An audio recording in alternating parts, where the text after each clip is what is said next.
A letter from Washington. Comrade, the Americans are offering to sign the agreement. According to it, they will stop the SDI program in exchange for a reduction of our nuclear armaments.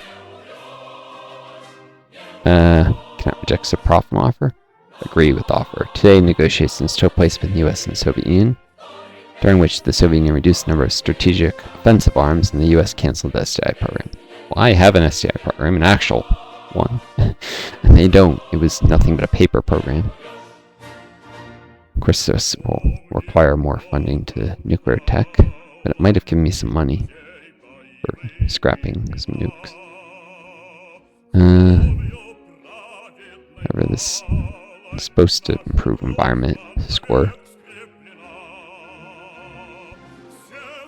Making nuclear power cleaner, I guess, and cheaper. Now, one thing is, well, nuclear power is not cost-effective under a capitalist economy. It actually works better under socialism because it's major capital investment, and, well, socialist state planners sometimes have trouble finding all the little small things that can be invested in, unless you have a highly decentralized planning structure like CyberSign that was being developed in Salvador Allende's Chile before the U.S.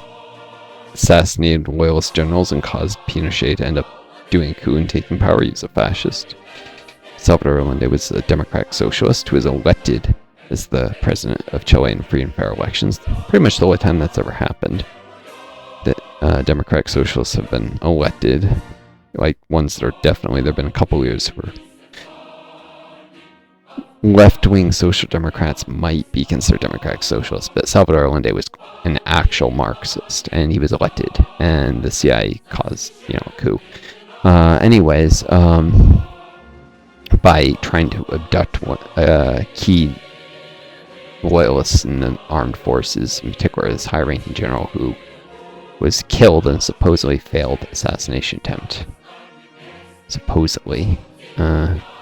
Maybe just they don't want to take responsibility for having assassinated someone. That looks like protests. The people's dissatisfaction stuff. It's probably a little loyalty in the republics.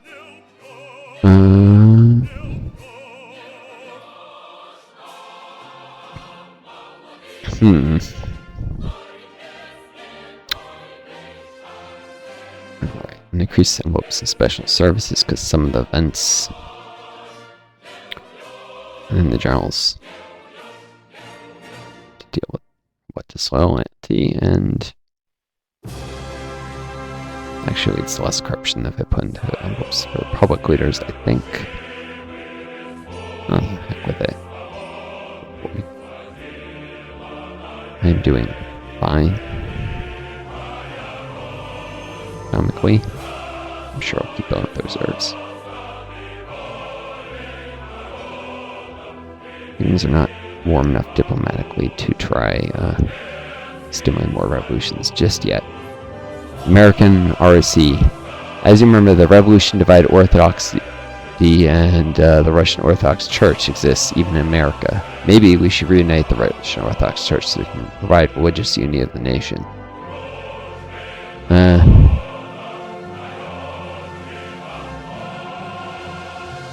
Can't interfere with the sovereignty of the Russian Orthodox Church is saying. Why can't I do any of these things? Refuse. Orthodoxy is still divided.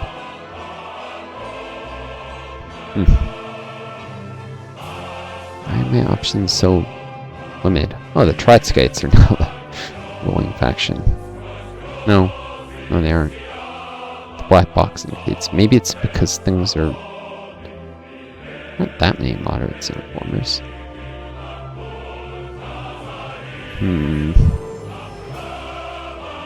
This guy's a very powerful moderate leader. It's probably that these two have too much power, Teokin and Romanov.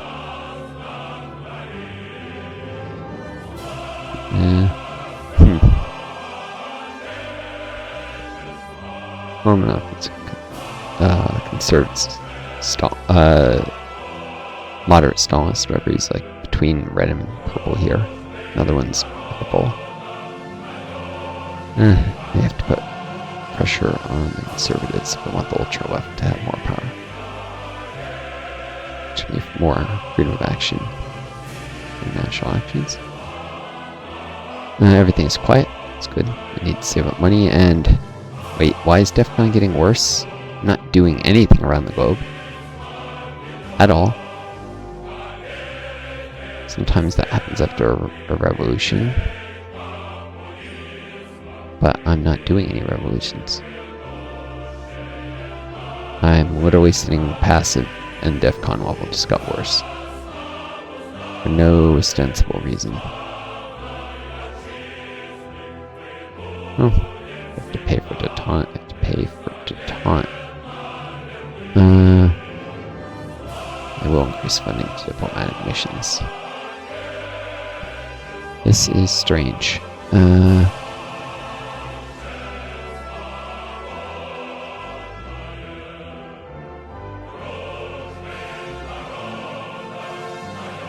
Put money away in case I have to detente, I guess.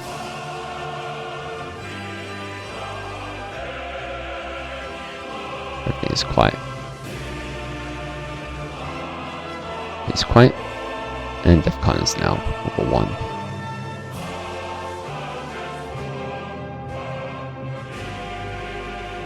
New threat level. Due to aggressive foreign policy. Aggressive how? I'm on coexistence. The Americans announced a force rise in DEF CON level. Begin the detente. Signed a detente agreement. The US is reassured for a while. Must be due to the rise of Trotskyists. My government. Even though I have the coexistence policy, the US is quite upset by it. Maybe it's because their indicators are falling.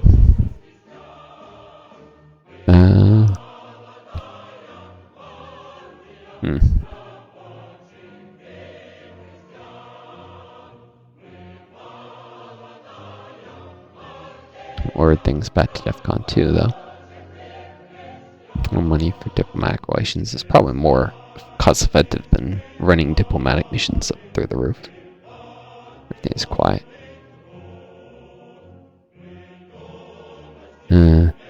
74 too.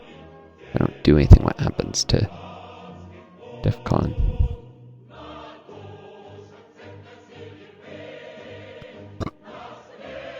NATO base incident. Terrible news. 3 NATO soldiers are accused of the rape of a 12-year-old girl in Okinawa, Japan. Accused, and they were guilty, by the way.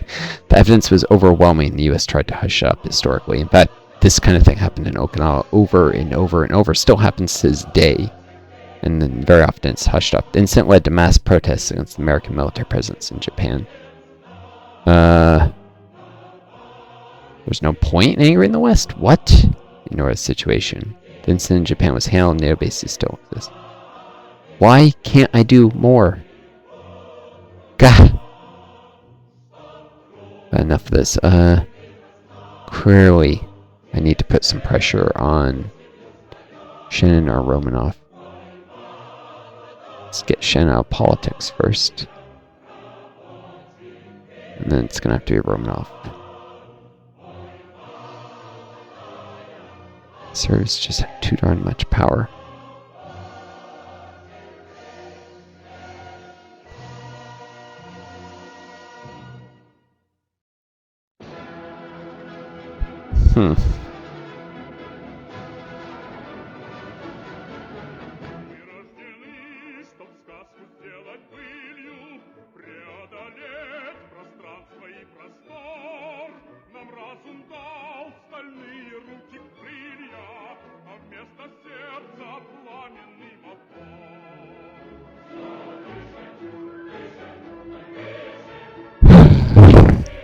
Anti-alcohol campaign due to the price rising.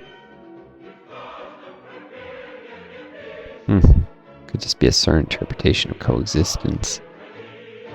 Think about it's gone.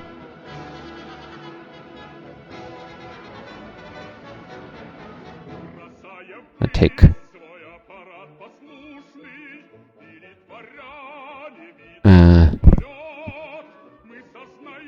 Brezhnev's policy, or no, Khrushchev's. It's time to take a more aggressive foreign policy. Well, if I want to avoid constant détentes and can't put too much in my own pot, so a little more money to the UN. It's expensive, but I am trying quite hard to avoid this endless nonsense with. Let's put one more in the housing budget now.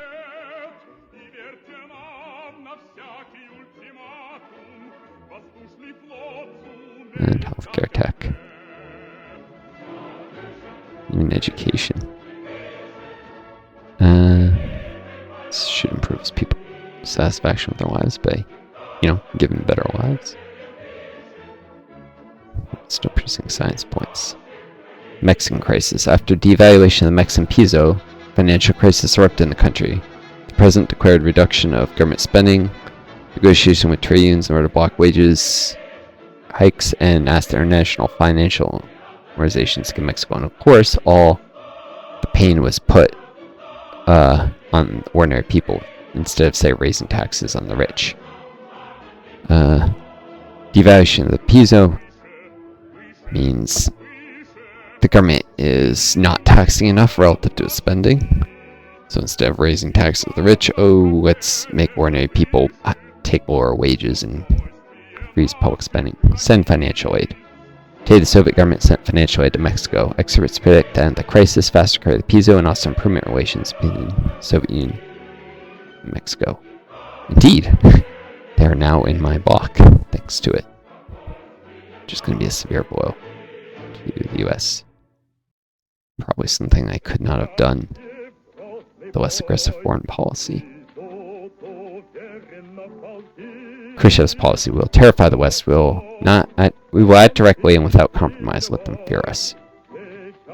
Indeed. First of all, put money into détentes, but I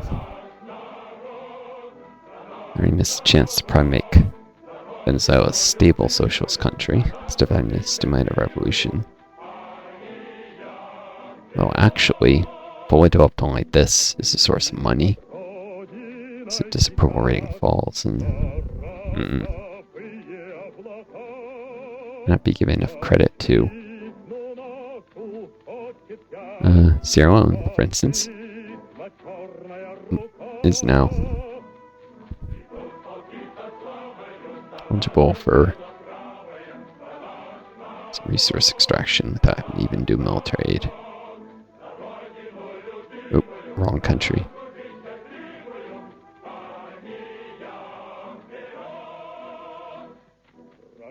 I did Guinea by accident.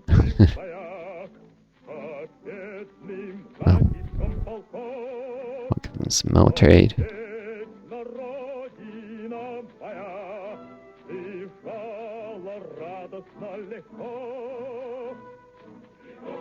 It was a misclick, but I can roll with it. Shouldn't do any extractions anywhere that disapproval isn't below 25. Ah, Gabon. Extraction. So aid. More extractions. This should lead to 48 disapproval, which is still stable.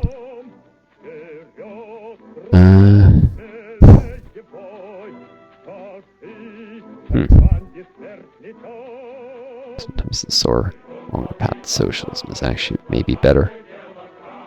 I mean, the loyalty thing is not bad.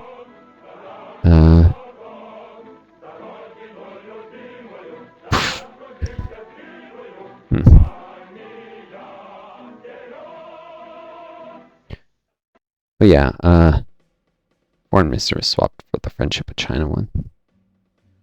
Because of Khrushchev's policy. I can go to a pact of friendship with China now. Oh, not Trotsky's foreign policy.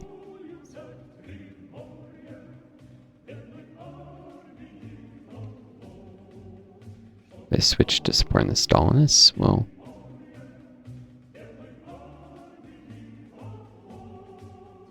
what is this? This is not Trotsky's foreign policy at all.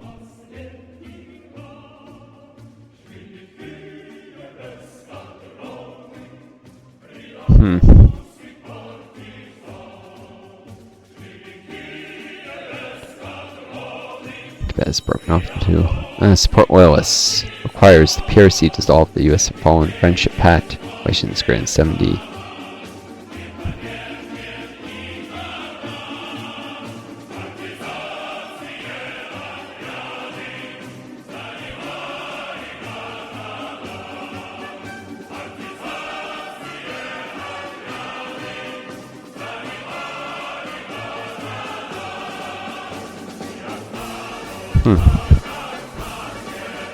My foreign policy is still too aggressive for China.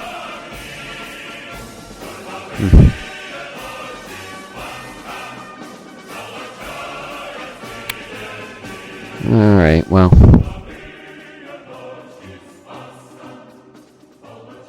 Time for war for Kashmir, maybe, soon.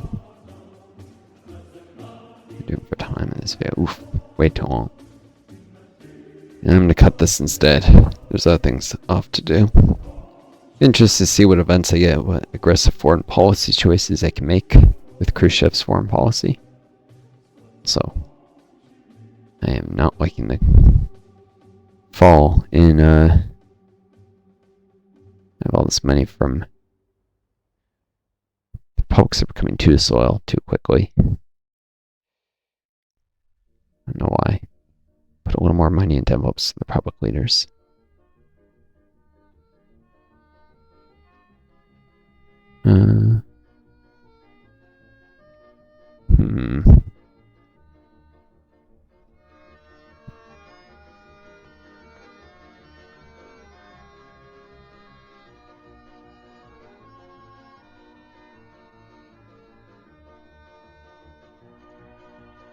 Where's the pack on their hand doesn't need so much propaganda anymore. Increase the law and order budget too. And boom. Things should be stable. Alright, well, I hope you folks enjoyed this video, or these many videos since the last time I wished you would do. Till next time, take care of each other. Be kind yourselves. May you always find gangsterly down. Adieu.